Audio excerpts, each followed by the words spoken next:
I just tell the truth, and telling the truth is crazy in a world full of lies.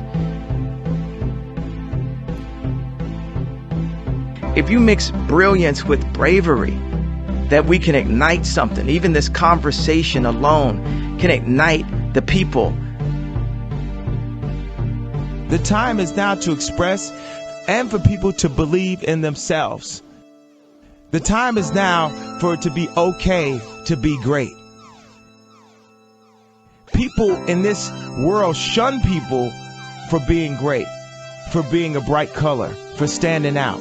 But the time is now to be okay to be the greatest you.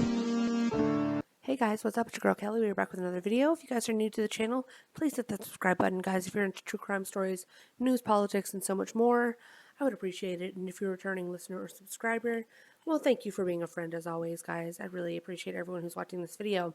So let's talk about this subject today, guys. Who is the J6 pipe bomber?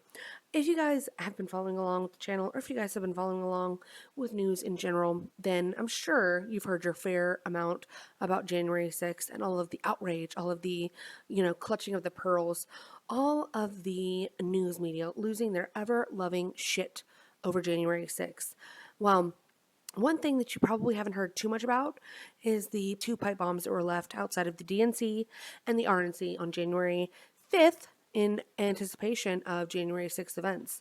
And I want to talk about that today, guys, because it just hasn't received enough coverage as it really deserves. So one person that has been doggedly covering and trying to uncover all of the shenanigans and all of the Fed activity, if you will, that was occurring on January 6th and just really been instrumental in uncovering the nefarious activities that were taking place on January 6th and the government involvement on that day. It has been Darren Beattie and Revolver News. So we did cover the Ray Epps situation, which he was instrumental in bringing to light and really making a household name. And I did a whole video about January 6th and how it was a Fedsurrection. So I will link that as a card somewhere up here if you guys want to check that out after this video. This is more specific to the pipe bombing incidents that have been really hush-hush. I mean, like I said, it's just been eerily quiet about the reporting on this pipe bombing incident. So let's get into this newest article from Revolver and the reporting from Darren Beattie. He was on Tucker Carlson, so we're going to watch and react to his interview with Tucker and as well as a little bit from Stu Peters. And then we'll get into the article and then we'll jump on out of here. So without further ado, guys, let's get into it.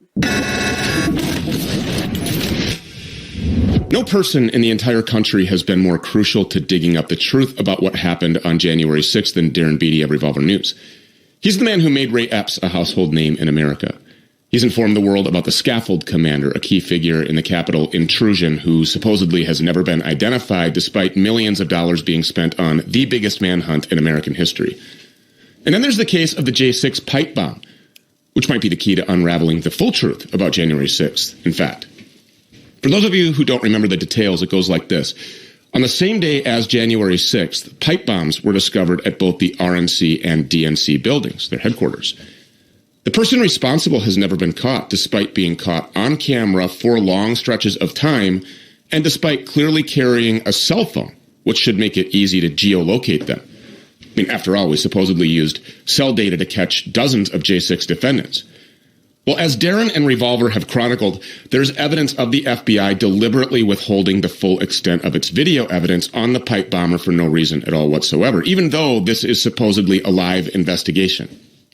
Well, earlier this month, Darren dropped another bombshell in the pipe bomb case. Recently, FBI agent Stephen D'Antuono testified before the House Judiciary Committee. Now, D'Antuono already is notable because, incredibly enough, he was involved in the Mar-a-Lago raid. And he was involved in the sham Gretchen-Whitmer kidnapping entrapment plot. And he oversaw the investigation into the January 6 pipe bombs. This guy is quite the traveler. Well, working in coordination with Congressman Thomas Massie, Darren had Massie ask D'Antuono, why can't you identify the pipe bomber with the same phone tracing tech that they used to catch hundreds of other J6 participants, including those who had their phones in airplane mode? Incredibly enough, D'Antuono claimed that in a shocking coincidence, the data was just all corrupted. The dog ate my data. It's an absolutely insane story, and Mr. Beatty and Revolver deserve enormous credit for being so dogged in chasing it down. This is what real investigative journalism looks like, as opposed to the fake butt-licking journalism that we get from the New York Times or CNN. This is the DNC pipe bomb. According to the FBI, it was planted the night before January 6th at 7:52 p.m. on the north side of this park bench. The FBI has released 2 clips of the pipe bomber at this scene from 2 different security cameras. Here are a few shots of the surrounding area, so you see the perspective. Let's call these benches Bench 1 and Bench 2. And let's call the 2 security cameras that the FBI has released footage from Camera 1 and Camera 2.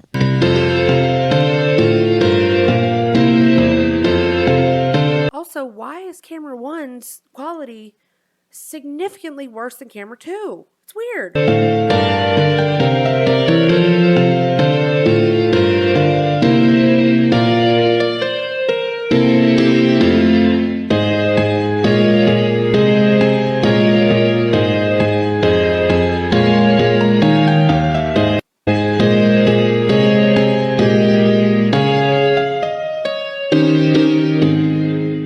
Camera 1 shows the pipe bomber walking up to the DNC grounds at roughly 7:42 p.m. He sits on Bench 1. Then he gets up and walks off screen. According to the FBI, he walks the length of the DNC building, and 10 minutes later, he comes back to the same bench area and sits on Bench 2. There, at 7:52 p.m., Camera 2 captures the pipe bomber sitting on Bench 2 and, we are told, planting the pipe bomb by the side of the bench, next to the bush. We are told the pipe bomber plants the pipe bomb there, but we can't see it. Camera 2 is occluded by a giant bush that blocks the scene. The pipe bomber even looks at Camera 2 head-on, for some reason. It's very frustrating, because we can't see the moment the pipe bomber plants the pipe bomb, but the FBI can. That's because the whole scene should be captured on Camera 1 as well, and much more clearly than Camera 2. Camera 1 has a clear shot of both benches. If the FBI released the full tape from Camera 1, we could see the pipe bomber planting the bomb. Why is the FBI hiding what the security footage from Camera 1 of the pipe bomber at Bench 2? Do they not want us to see the full scene? Isn't there a $100,000 reward? Don't they want our help to catch this guy? So I want to jump to the Revolver story and read some of this story, because if you guys haven't checked out Revolver, I will link this article, but like definitely go check them out. They're a great source of actual news, and they do real investigative journalism, and just really great reporting always from them. A very reliable source. So, okay, so the Secret Service foreknowledge or criminal negligence. Damning new evidence surfaces in FBI's January 6th pipe bomb story.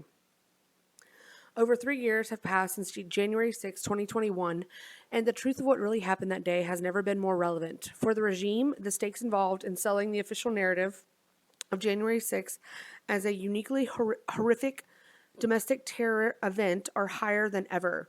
Such are the stakes that Biden's crypt keepers presumably injected him with some of the strongest stuff they had to keep the president conscious and standing upright for the duration of his hour-and-a-half long speech, marking the anniversary of the day we almost lost America. And you guys, I mean, like, I would play that clip, but it's just ridiculous, and I can't do it again. If I played it on one of my last videos, so if you want to check it out there. But the article continues. The ludicrous notion of January 6th insurrection has long served as the key pretext for the accelerated political weaponization of the national security state against Trump and his supporters. More recently, the still more ludicrous theory of Trump's culpability for this insurrection has become the sham legal basis behind the attempt to throw him in prison and remove him from the ballots, all in the name of democracy, of course. And I do just want to remind you guys, if you aren't aware and haven't been keeping up with the story, just to show you how much of a sham it is, if you guys do watch my video on the January 6th Fedsurrection, or if you've been keeping up with the story, then you already know about Ray Epps.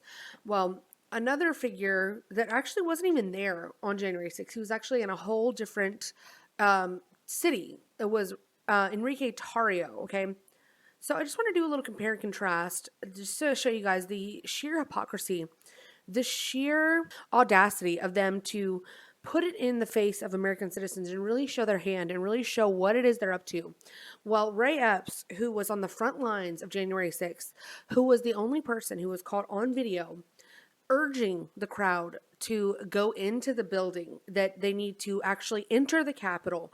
He was seen whispering in the ears of one of the young men, who was then seen moments later breaching the barriers that were put up in place around the Capitol.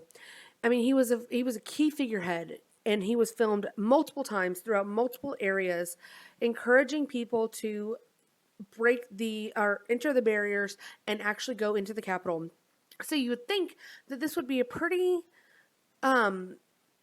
big target for the feds and for those who sought to go after Trump supporters and who sought to prosecute January 6 participants. You would think that this person would be like one of their main targets, just like the like Stu Peters was just talking about, the scaffolding guy who was seen with a megaphone on top of the scaffolding, who was methodically and continuously shouting over the crowd to go in, keep moving, keep moving. He did it in such a way, and I broke it down on my video that really goes into detail about this. He did it in such a way that it almost caused like a mass hypnosis, just a repetitive shouting over the crowd that encouraged people to go in. And that person has never even been found or located or identified, even by those of us who are on the right wing who seek to expose these feds who were in the crowd.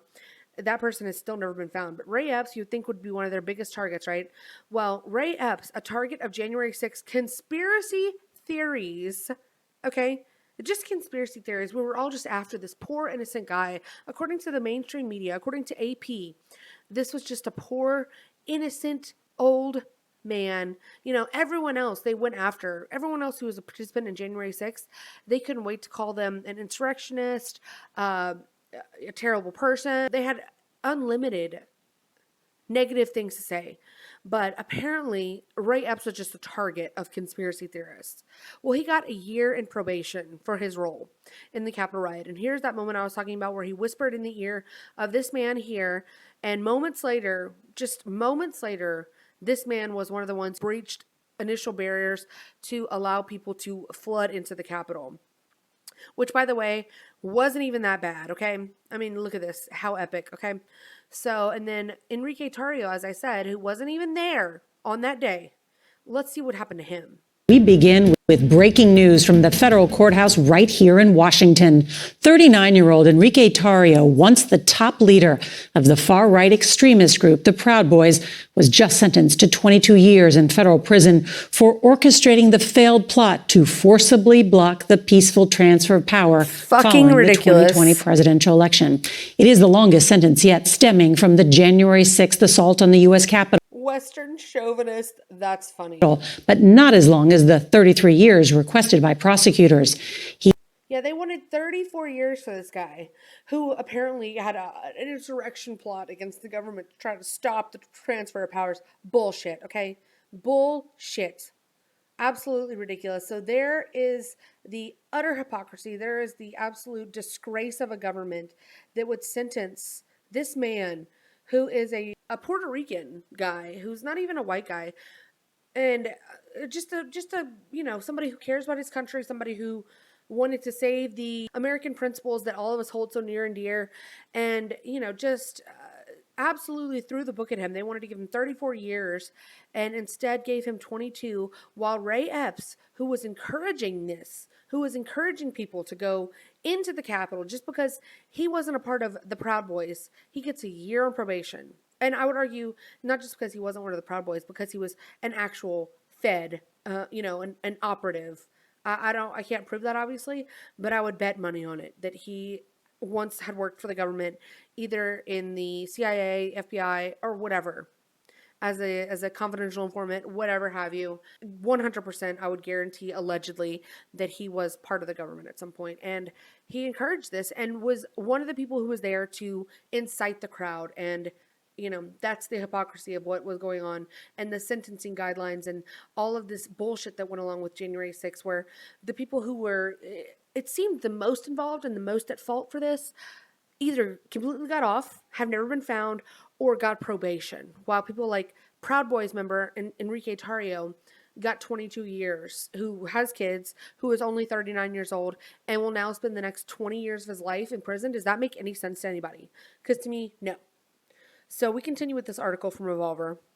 So, the DOJ's decision to charge Ray Epps with a wrist slap misdemeanor nearly 3 years after January 6, 2021, for which he is to serve no jail time, strikes anyone who is remotely informed about the case as a desperate and sloppy attempt to rescue an unsalvageable narrative.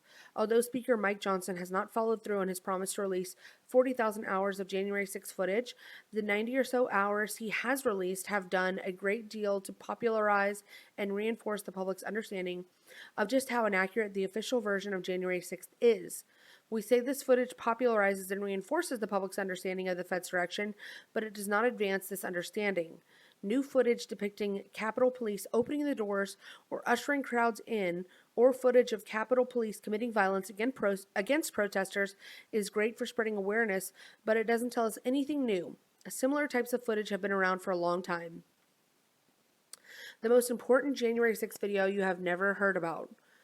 So, curiously enough, the Capitol did quietly release a damning short piece of footage that had gotten virtually no public attention, though it could very well be the breakthrough we need to definitively expose the phony January 6th pipe bomb story once and for all. The Capitol's authorities were counting on no one knowing that this footage even exists, let alone understanding its significance, and put up tremendous resistance when Congressman Massey tried to make the footage public.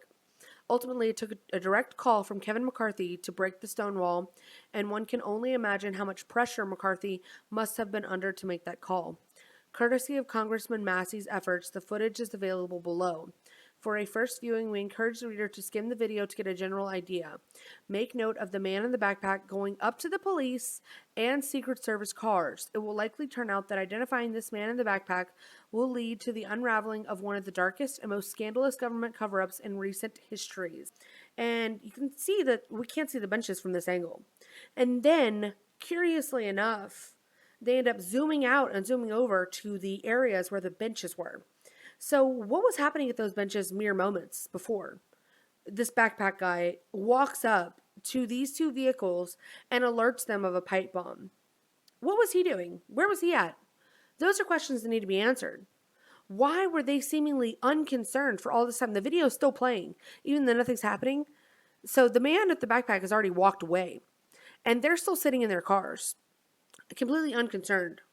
With supposedly, they've been alerted to a bomb being present near feet away from them. Okay, what is going on here? What is happening? Why can we not see the benches? But then all of a sudden, when I guess somebody from the control room, whoever is controlling or has access to these cameras, gets alerted somehow, and then, oddly enough, is able to zoom out this frame and move the camera to where the benches are now in plain view of the camera. Why is that? Why couldn't we see what was going on at those benches before? Why was this camera angle not zoomed all the way out as it was, or, the angle was not fixated on the benches as it seemingly normally is? Let's just, I'm going to look how slow they're going. But look at how slow they're walking. Unconcerned.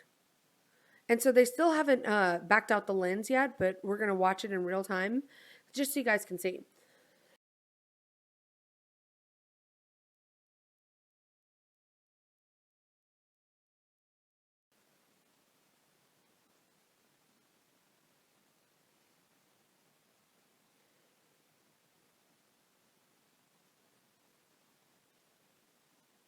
And I mean, nobody on the street really seems to be in any sort of hurry. I mean, and nobody seems to be in any sort of panic or any sort of alarmed, panicked state of mind. I mean, supposedly there was an insurrection happening in Washington, D.C. at this very moment. But nobody seems to be too concerned. So now we have the other angle where we have the Secret Service guy over there, and then whoever's controlling this camera, you can see the timer there. Okay, there's a coffee cup here. Did they collect this coffee cup as evidence? And then whoever's controlling this camera is doing a little bit of a zoomy. There's people, civilians, just standing here. They don't seem too concerned with that either. And then we're going to see the police officer come and give his little thumbs up. These are the children that Darren Beattie was describing who were walking by within mere feet of the pipe bomb. Still very unbothered. Just walking around casually. Don't seem like there's an emergency anywhere here. I would say that everything's fine.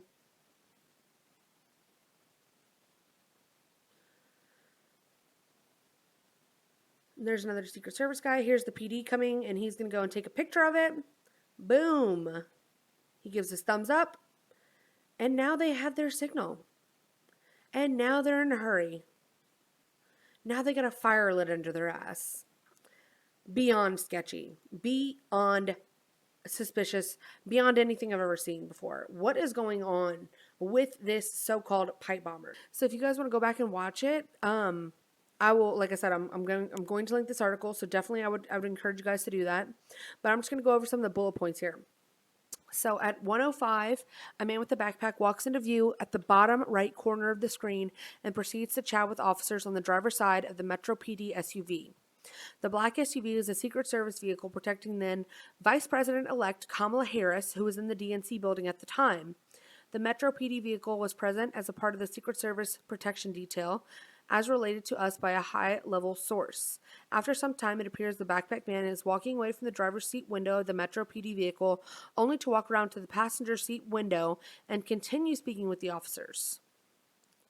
He then walks over to the black Secret Service SUV at about 1:06. He chats for about 20 seconds and then walks back up the sidewalk, back past the benches where the pipe bomb was placed, and out of view. And then at 1:07, a Metro officer gets out, and this is over a minute after the backpack gentleman left the frame and over 2 minutes after the backpack gentleman first approached the Metro PD car. What's more remarkable is the fact that it took the Metro and Secret Service over 2 minutes to even bother getting out of their cars after being informed of a pipe bomb in the neighborhood is the astonishingly casual approach taken by these authorities in the minutes after the man with the backpack walks out of view of the camera. So it says, reader, take a look, if you would, at the video from 1:07:27 to about 1:09:05 and note how casual and unperturbed both the Metro officers and the Secret Service officers are, and ask yourself whether this is how you'd imagine that Secret Service would normally respond to a discovery of a bomb right outside the building housing their protectee, in this case, Vice President-elect Kamala Harris. And so now I want to go to the video with Tucker Carlson, and then we'll come back to this article, and then we'll wrap it up. It has been 3 full years, a little more actually, since January 6th, 2021, the unarmed insurrection that was supposedly worse than 9/11. And the FBI is still on the case. In fact, tracking down people who exercised their constitutional rights and went to the Capitol that day seems to be the FBI's main task. Still, the FBI is still combing through video footage to track down Trump supporters who were there and throw them in jail. Message: never gather to exercise your constitutional right of assembly. Do not complain about the regime. And to make that point, the Biden administration has arrested over 1,200 people, and that number will grow by hundreds, apparently.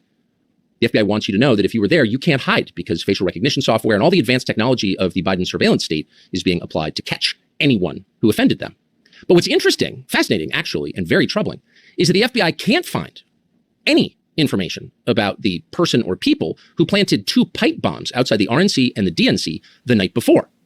That's amazing. So here's the FBI's version of what happened with the bombs. The FBI releasing new video of the person suspected of planting those pipe bombs the night before the Capitol riot. And the FBI officially confirming those pipe bombs placed at the Democratic and Republican National Committee headquarters could kill. These pipe bombs were viable devices that could have been detonated, resulting in serious injury or death. The video offering specific detail on the suspect's movements. By 7:52, the suspect has made it to the DNC headquarters. The suspect sits on a bench and appears to fumble with that backpack. A bomb is later discovered in the bush adjacent to the bench. At 8:14, the same suspect walking down an alley next to the RNC headquarters. A bomb placed there as well before exiting the area, walking past the Capitol Hill Club. So you probably haven't heard a lot about that story since then. Nobody has. But a few months ago, there was a very significant development. Capitol Police quietly released new surveillance video from the moment, showing the moment that one of the bombs was discovered. And that video, if you watch it carefully and apply common sense to it, raises some very disturbing questions about what this was all about. No one in the media has picked up on this, of course. They're studiously not interested, which is very odd, because all they talk about is January 6th, but not the pipe bombs. Let's not talk about those.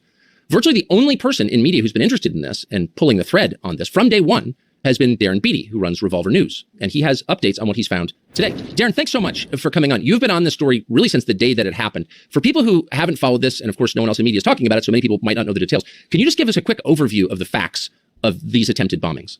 Absolutely, and thanks for having me again and for drawing attention to this, I think, critically important story at a critically important time.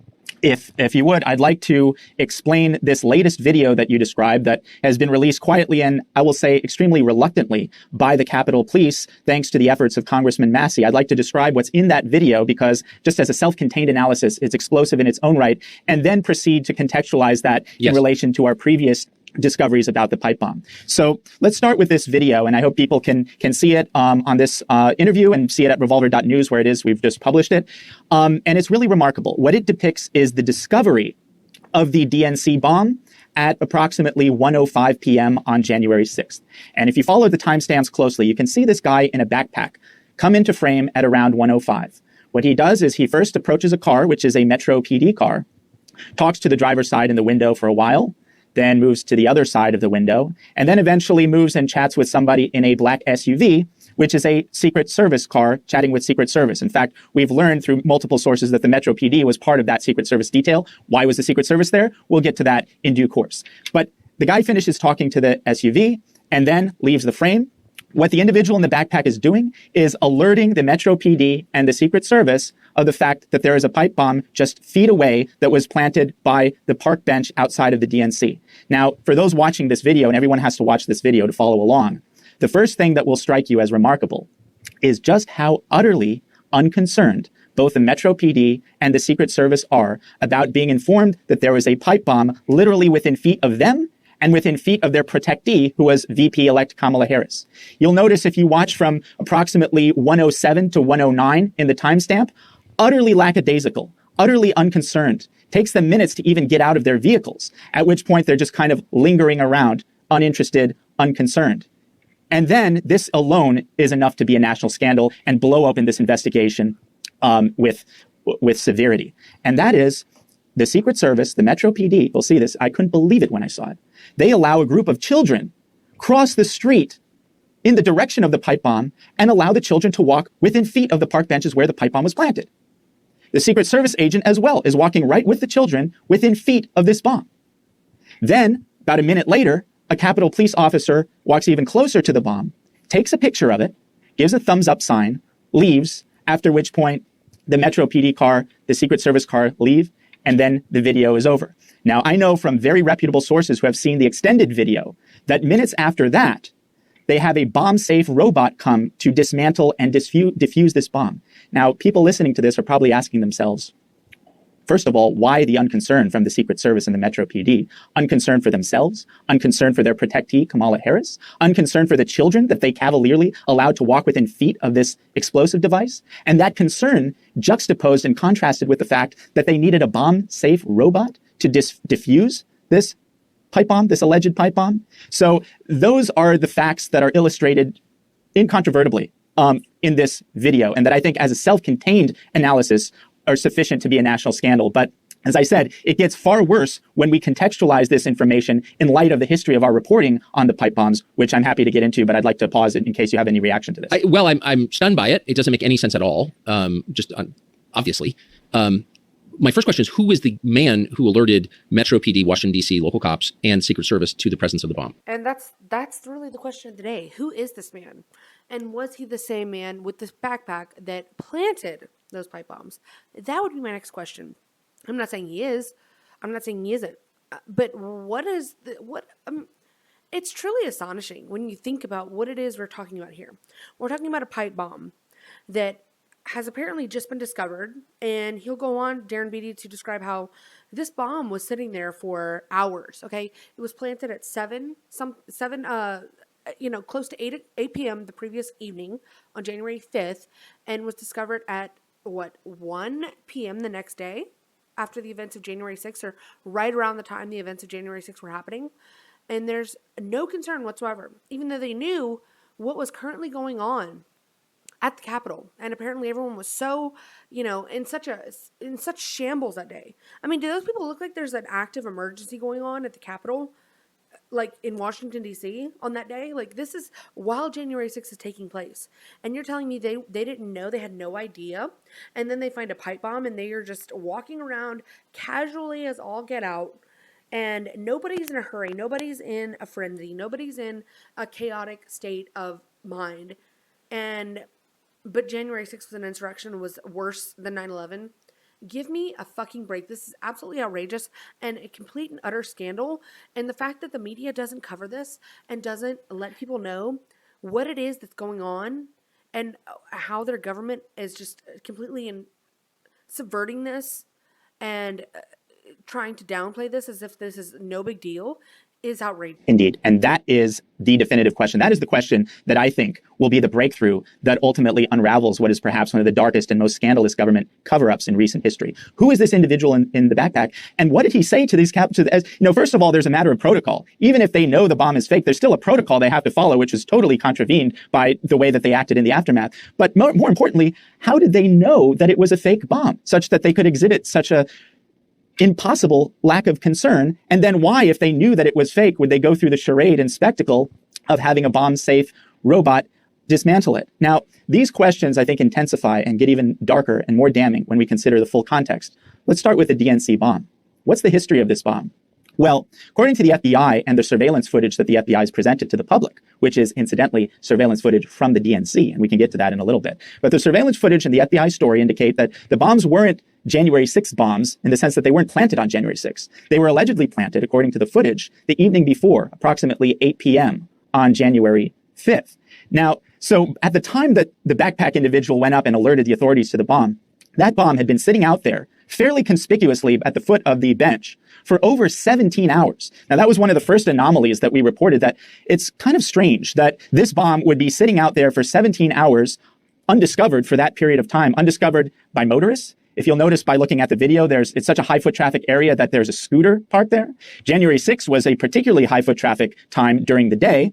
There's a regularly stationed DNC security guard right at those parking garages that managed to miss the bomb. And then, of course, the most spectacular and bizarre thing is that the Secret Service of the United States, which conducted a sweep before Kamala Harris went in there, they managed to miss that bomb too. So it was sitting out there for 17 hours undiscovered. That in itself is kind of hard to imagine. And while we're at it, let's address the Kamala issue. She had Secret Service protection because she was the VP-elect. She came within a hair's width of this explosive device, which is, according to the narrative, the most insurrection-y type aspect of January 6th. The government officially considers pipe bombs to be weapons of mass destruction. So that leads us to the additionally bizarre question that compounds the suspicion and mystery. Why would Kamala Harris actively cover up the fact that she was in the DNC building at the time? You would consider that someone like that, her political interests would be in milking that for all it's worth. Yes. Here's the first woman of color VP-elect who came within a hair's width of being killed by this live explosive device, and she doesn't mention it at all. Joe Biden considers January 6th to be important enough that he gave a big speech on the 3rd anniversary. January 6th and the false understanding of the insurrection and Trump's involvement is the basis of the sham legal theory that the regime is trying to use to take Trump off the ballot and to remove him from the democratic process through extracurricular means. Kamala Harris is milking January 6th, but for whatever reason, even on the 3rd anniversary, she's not interested in saying, well, by the way, I almost lost my own life. I came within feet of the pipe bomb, which nearly killed me. Why did she cover that up? We must ask that question. That does not make any sense. And we all know how much Kamala Harris loves to milk anything, starting with Willie Brown. But yeah, that's good. That's a really good point too. I mean, AOC, if we can all take a moment of silence for AOC, let's not forget, guys, almost died. Okay, she literally almost died on January 6th, and let's not forget about her and her feelings. So why wouldn't Kamala Harris take this opportunity to absolutely victimize herself and play the victim in this incident and remind people over and over again how much she was in danger on January 6th, being that she was at the DNC mere feet from a pipe bomb, which could have exploded supposedly at any given moment. Let's ask ourselves that, okay? It's something to consider for sure. Now, another thing that she was at the DNC, another thing is this. The mystery of the pipe bomb just being out there for 17 hours undiscovered is so bizarre that it leads us to ask whether indeed the pipe bomb was actually planted when the surveillance footage seems to indicate and when the FBI says it was. And so a while back, we investigated the surveillance footage and we found something pretty remarkable, but I guess at this point, not surprising. We proved definitively that the FBI has in its possession a camera angle that would show definitively whether or not this pipe bomber actually planted the bomb when they said he would or she would. And for whatever reason, they've withheld that specific camera angle that we know that they have. They've withheld that critical footage from the public. Additionally, we've shown that this surveillance footage, which again comes to us via the DNC, has been artificially tampered with to the point of having a 1.6 frame per second frame rate, which simply does not exist. The worst commercially available camera that you can get has an 8 frame per second. Your dilapidated gas station in the middle of nowhere on the road is going to have a camera with 8 frames per second. The FBI has released new videos in hopes of identifying a mystery suspect who planted 2 pipe bombs the night before the Capitol riot. Pete, what's the aim in putting out these videos? Leicester FBI agents say they have no idea who planted the bombs, and they hope these new videos will generate some valuable tips. One shows the suspect walking up and sitting on a park bench near the Democratic National Party headquarters. One of the bombs was later planted in this same area. Frames per second, like its name implies, is the number of individual images, or frames, the system captures every second. The average industry frame rate of most CCTV cameras is around 15 frames per second. We also recommend using a minimum of 15 FPS, or frames per second. Now here at Proactive Security, we recommend actually 15 frames per second.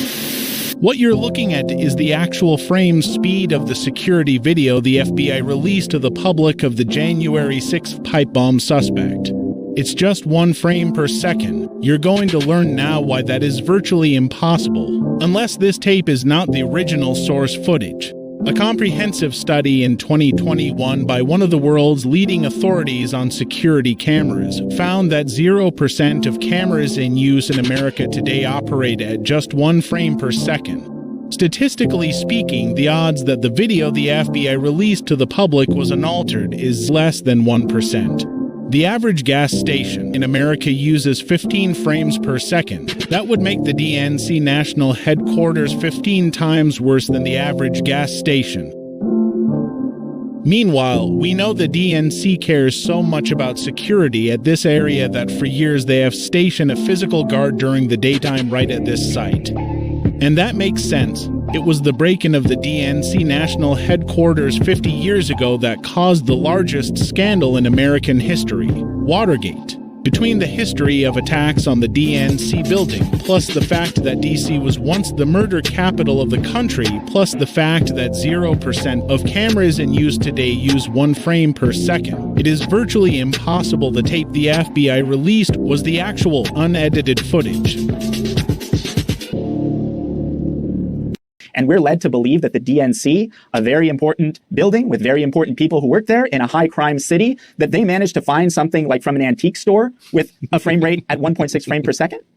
It doesn't make any sense. And in fact, even Stephen D'Antuono, who was the former head of the Washington field office of the FBI, incidentally, and it just gets too good. It's an abundance of riches from the standpoint of the government's culpability here.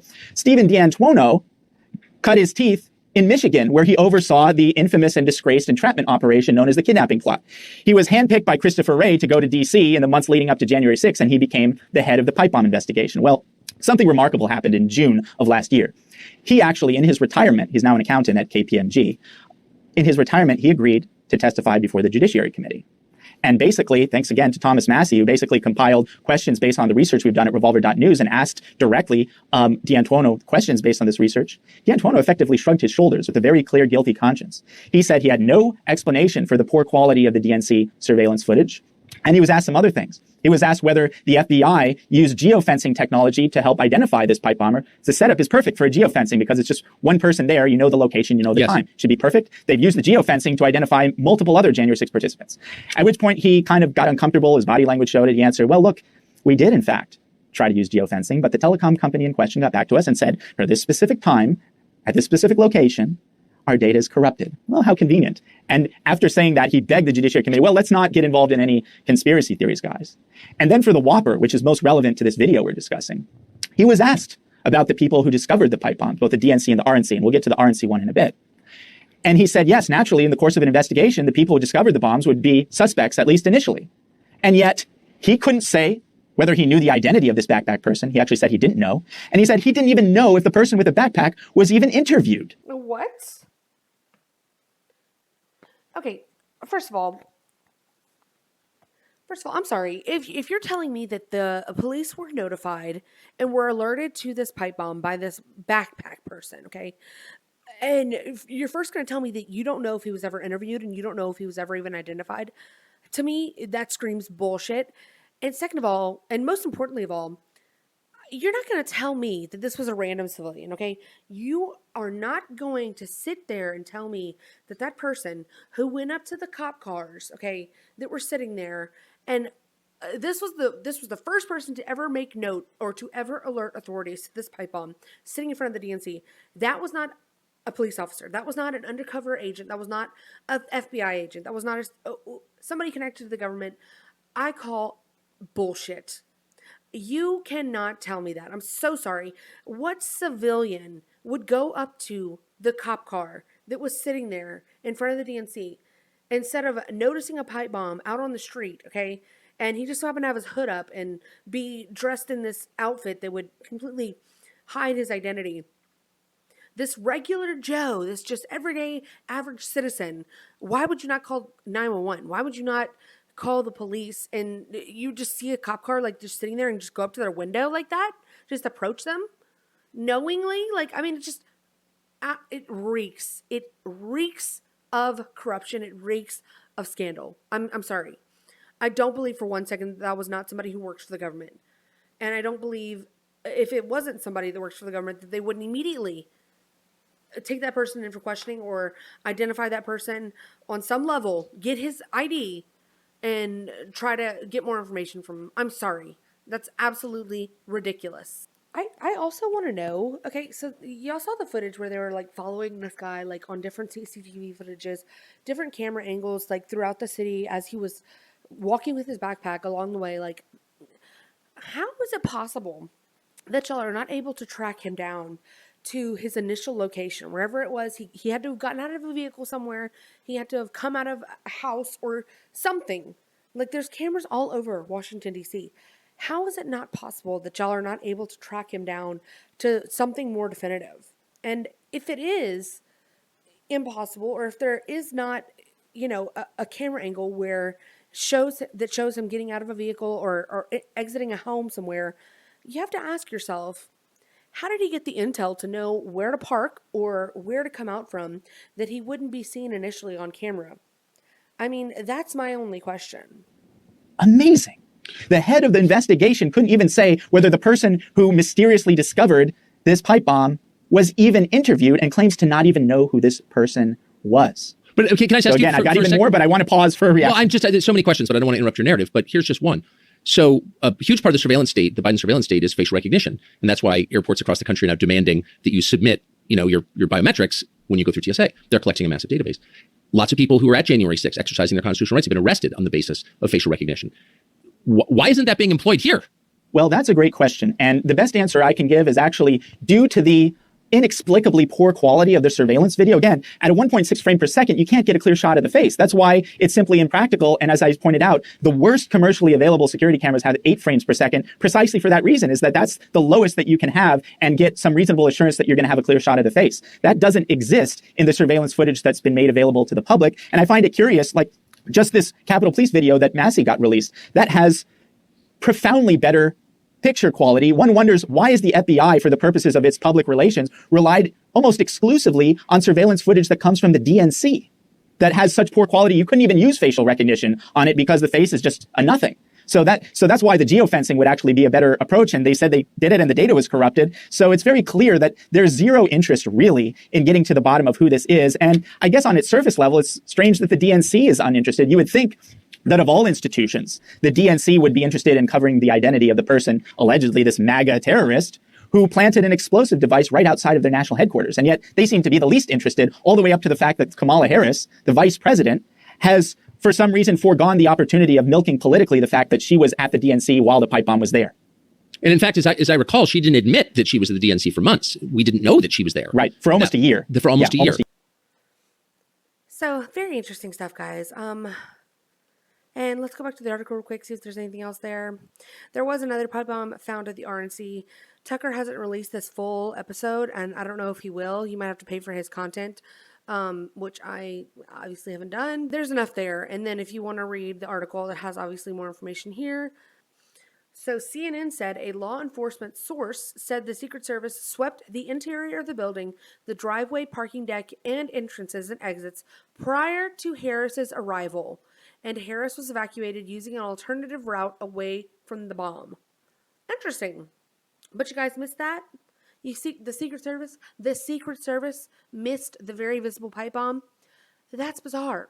You know what else is bizarre? The fact that this wide angle shot here was not actually zoomed out until about this time here, about 1:09. So this would mean not only did the Secret Service have to overlook the pipe bomb on a visual inspection during the sweep of the DNC premises, but that the Secret Service's bomb-sniffing dog had to have mysteriously gotten COVID on January 6th, such that they weren't able to sniff out explosive material just feet away. How remarkable. So, before the man in the backpack discovered and reported the pipe bomb to Secret Service and Metro PD at 1:05 on January 6th, the pipe bomb had been sitting right at the foot of a DNC bench for over 17 hours, not discovered by motorists, pedestrians, scooter users, the DNC security guard, or the Secret Service of the United States. For that matter, no pedestrian or DNC employee who may have sat on the bench to have a cup of coffee spotted the pipe bomb during that 17-hour period. Has there been any forensic investigation of this coffee cup? Could it have been the man with the backpack's coffee? Very bizarre, guys. What do y'all think about all of this? So let's talk about the RNC pipe bomb now. So this will be the last thing we'll touch on. So the RNC pipe bomb, the diversion theory, and a failed narrative.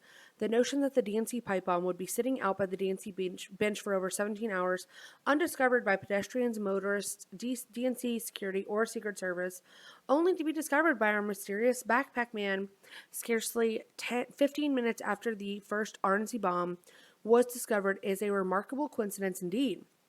But we cannot fully appreciate how utterly bizarre and implausible the official story is without recalling the circumstances surrounding the discovery of the first RNC pipe bomb.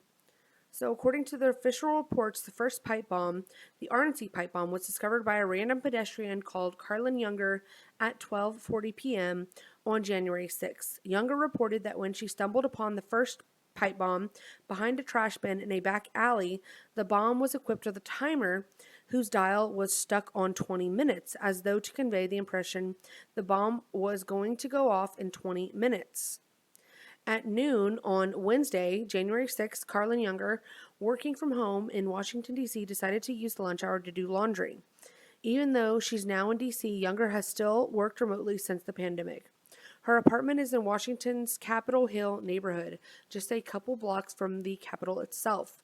To reach the laundry room, Younger must walk out the front of her building and walk around to the back via an alleyway that's shared with the Republican National Committee building, which is located at 310 First Street Southeast. It's an old city block with the buildings flushed together, Younger says. She started her laundry, returned to her apartment, and then around 12:40 p.m. went back out to put her clothes in the dryer. Younger closed the back gate and as she did so, looked down at what she thought was a piece of garbage or recycling intended for the cans that sit near the gate. Then she looked a little closer. It was right next to the garbage can, she says. I saw a tangle of wires. I looked closer and saw a 6-inch pipe capped on both ends. Then I saw a timer that was stuck on the number 20. It was a radial dial. Younger peered closer. Was it 20 seconds ticking down? Thankfully, it was 20 minutes showing on the dial, she says. Doing the math and adding the 20 minutes to 12:40, the moment of discovery, the bomb was reportedly configured to look like it was going to go off at 1 p.m., the exact time that the election certification process was to begin in Congress. Think about that for a second. Like the DNC bomb, the RNC bomb was planted on the evening of January 5th at approximately 8:30 p.m. That means that the RNC bomb lay hidden in the back alley behind a trash can for over 16 hours, whereupon it was discovered by a random pedestrian at the precise minute so as to convey the impression that it was set to go off at 1 p.m. The discovery of the RNC bomb was not only perfectly synchronized to the certification proceeding, it was also perfectly synchronized to the initial and decisive attack on the west perimeter of the Capitol, the infamous Ray Epps breach described in groundbreaking detail in another Revolver News investigative piece. Indeed, Capitol Police began responding to the pipe bomb, Carlin Younger reported at 12:50, just 3 minutes before the famous breach of the bike rack barricade on the west perimeter of the Capitol depicted below. Such was the timing of the RNC bomb's discovery that the former head of the Capitol Police, Stephen Sund, believed the bombs were never intended to go off, but rather to divert Capitol Police resources from the attack on the Capitol, with which it was nearly perfectly synchronized. The theory that the pipe bombs were never intended to go off received strong support from the fact that both devices were equipped with hour-long mechanical kitchen timers. The bombs contained only one method of detonation, a 60-minute kitchen timer, and suggested that there was no evidence of a second or remote detonation method such as a cell phone. And below is a photograph of the RNC pipe bomb. So if you guys want to read the rest of this article, it will be linked in the description. Please go and do so. It's extremely informative and extremely important that we get to the bottom of this. And I want to know what you guys think about all of this. I think it's absolutely abhorrent, and it reeks of a cover-up. It reeks of a conspiracy and a government involvement in this, either planting of the bombs, cover up the bombs, or something much, much worse. And we can't even imagine what that might be. So I want to know you guys' thoughts on all of this. I think it's absolutely disgusting, the fact that our government has been locking up citizens who were present at January 6th and have yet to discover who planted these bombs, if they even were real actual bombs. That I'm still not convinced of. But either way, our government is an absolute failure. Our government is so beyond any level of corruption that I could even imagine. I mean, it's so obvious at this point that January 6th was a farce and a complete and utter failure of epic magnitudes of them trying to paint a narrative that wasn't actually there. But what do you guys think? Please let me know in the comments. Please like the video if you liked it also. And yeah, subscribe to the channel if you guys want to see more like this. And we need to find out, who is the January 6th pipe bomber? I would love to know. I'm sure you guys would too. And until next time, I will see y'all later. Bye. I just tell the truth, and telling the truth is crazy in a world full of lies. If you mix brilliance with bravery, that we can ignite something. Even this conversation alone can ignite the people. The time is now to express and for people to believe in themselves. The time is now for it to be okay to be great.